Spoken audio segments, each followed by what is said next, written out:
Chapter 2, Number 8. You drive your car in a straight line at 15 meters per second for 10 minutes, and then at 25 meters per second for another 10 minutes. Is your average speed for the entire trip greater than, less than, or equal to 20 meters per second? And choose the best explanation from among the following. So, your average speed is going to be 20 meters per second, because equal time is spent at the two places. It's answer 3 in part B. At the two different speeds at the same time.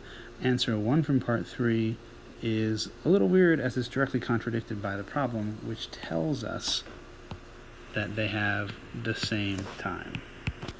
On the other hand, because at the same time it might not be obvious that they get the same, that we can just average the speeds, so we should actually compute this to confirm.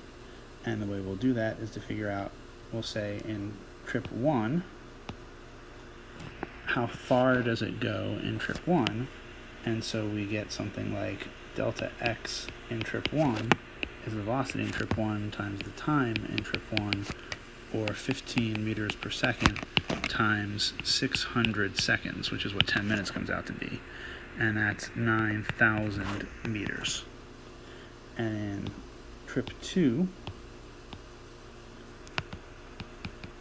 it's the velocity of trip 2 times the time it takes in trip 2, and that's 25 meters per second times the same 600 seconds, which gives us 15,000 meters.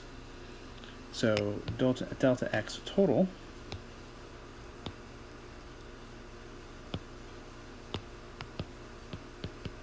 is just 9,000 meters plus 15,000 meters,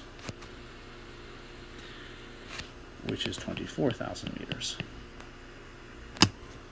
And delta t total is time 1, which was 600 seconds, plus time 2, which was also 600 seconds, or 1,200 seconds. And therefore the average velocity is delta x over delta t.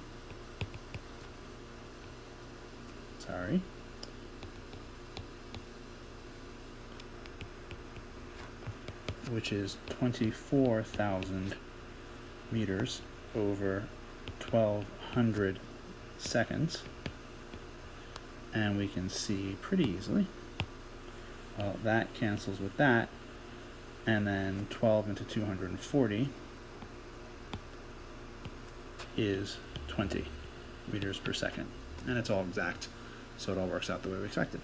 All right, the key thing here being that the times being the same, they basically just factor out, and we can add the velocities and then do their averaging.